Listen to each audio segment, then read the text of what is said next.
But yeah, so far in the book, what I'm going to be touching on in the first chapter is, first of all, describing to you who the King of Daemons is by describing what he's capable of, giving a sly description of Sabel, which is the skeleton or the Reaper that Lady Duchess had articulated holding that candle.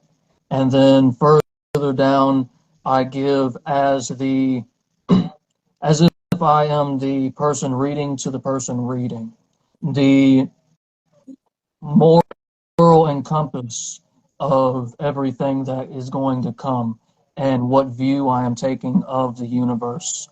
So I'm giving them saying like, why is it for dread that it mayest paralyze his prey, so that his breath tears asunder the darkness from the light? Be it this unnatural creature tainteth all whom exiteth? I think not. So I'm giving my own view towards the people that are in fear of Sabel and how it tears apart darkness from light. And it's my presumption that this is darkness and that is light, and he is tearing it apart and not bringing it together or doing any other whim with it. So I'm bringing in the moral compass of this is the bad guy, that is the good guy, into the feeling of the beginning of the story. Is this for the comic, yes, or is it a general? Yes.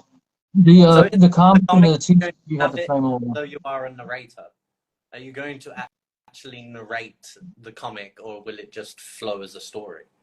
It'll flow with the story with changing in perceptions here and there. So sometimes I will be talking in the tense like I am a narrator, and sometimes I could be talking in the sense of this is happening, this person is saying this, vice versa. I could sometimes switch from past tensive to forward tensive, vice versa, depending on what I am trying to give definition to in the story. I see. No, I've been watching too much manga again. I've been watching too much anime. I'm expecting the narration to just come in randomly and just explain every single character and movement just for that moment. Oh, I give more explanation towards what it is and what it has done. I don't ever really give too many explanations on why they have done it or what they are thinking unless I am very specific on that character. And then if I'm doing and specifying those things, I am a lot more absent on what they are doing or what their mind state is in to be more specific on it, because I could sometimes switch between if this guy is in a fractured mind state or if his mind state is trustworthy, as reading. I leave that to the reader to figure out. So I leave a lot there for the reader to figure out so I can move into the lore and build the story as I want it while leaving room for explanation and wonder. But how much of this explanation are you going to leave out of the comics and put into the cards? Because you don't have to put necessarily all of the lore into the comics if you have the card game correlates to the comics. The way I'm going about it is the comics will fulfill the storytelling. It'll give you a narration to characters as they are. Each book that comes out will have 2 parts when they are fully finalized. Initially, I'll start by releasing them part by part, as I stated earlier. But once they are fully realized, they'll have 2 parts, each of them being 60, 70 or so pages, with a minimum of 60 pages of art. None of that including script. So once those are released, both parts will have 2 different characters specified.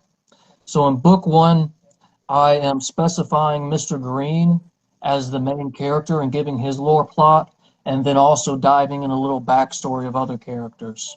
So I can bring in Mr. Stone, I can bring in Gara, I can bring in a few different characters and hint on a few other characters, and also end it with the beginning of this, which will go into describing the factions. So articulate-wise, art-wise, it'll turn into your artwork and then Lady Duchess's artwork to describe this book from his artwork. And you will see a few artworks where you would have done some artwork for him and he would have done artwork for it. And you'll see how it's different, how the perception has changed. And you may see, like with, I allow more freedom with Josu because he is more of a traditional comic, so he needs a lot of freedom to perceptualize and cartoonalize his work. Whereas when I'm working with someone that is more along the lines of Lady Duchess, I would be more crude on how I want her to do it. So it's going to be more realistic and more surreal towards my vision, towards anything. Whereas with you, I want you to have artistic reality where you have fun creating with whatever the hell you want to do on the forefront on the style, but to stick true to the realism of the character so they can pop out on their first introduction. I gotcha. Let me pop. How far is Duchess with her comic now? Duchess hasn't started the comic for her yet. When she starts working on the comic, the two characters I have in mind to start, though it may end up changing, is the Lady of Death, which is a character that will be in the more desert area, which would be resonating like a Egyptian culture or Middle Eastern culture to it, with a slight flair of other cultures mixed into it through smuggling, but the culture is in decline and everything is desolate like a Badlands. And their weapons, their warfare is all ancient like the Bronze Age. And what they get to smuggle in is hardly anything significant because the sand and the heat makes it rust so quickly or deteriorate, vice versa. And then her story will be rooted in her being a princess of a great king of one of the last stronghold cities, which was the greatest city in that desert. And one day, the front walls of this great city, which is giant brick and city with real thick walls. I mean, imagine steel miles thick, and you have doors of great wood that encompass this large ass wall in between, and they slowly open. But these walls are being bombarded by these creatures on the outside screaming day and night. And finally, you hear the wood crack, and the spit from the vile creatures end up deteriorating the door so much that they break through and they begin slaughtering the civilians. And the civilians are evacuating to an oasis city underneath that was created just in case the walls ever fail, which they presumed would because they had no weapons to kill the creatures anymore. So eventually, this lady comes out of nowhere in black on a horse, and she is just looks like death, just skull, like rotting flesh atop a skull, comes out with a sword atop of a black steed. And she goes about, and people are scared of her. The rumor spreads that she's killing the people and that she is the one that controls the demons and the ones that cause the gates to collapse.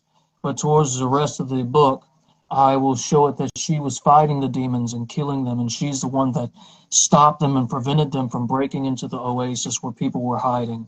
And then when she went back to her own refuge, she ended up being the prince of the king, and she's living her life in sorrow and dismay because everybody is talking about this woman that saved them, which was her.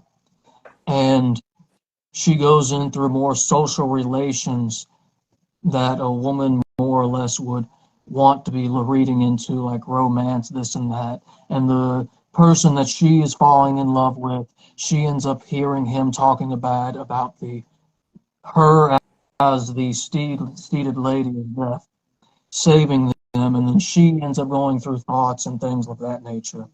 So I can go in more of that scope with her, and then I'll end up leaving it on its own cliff note. And then in part two, I would be going towards, I'm going to have to reopen the live in a minute. I didn't know there was a limit on this thing. But the second part will be more towards the shogunate area in Alcald, which will show one of the main characters breaking into a prison and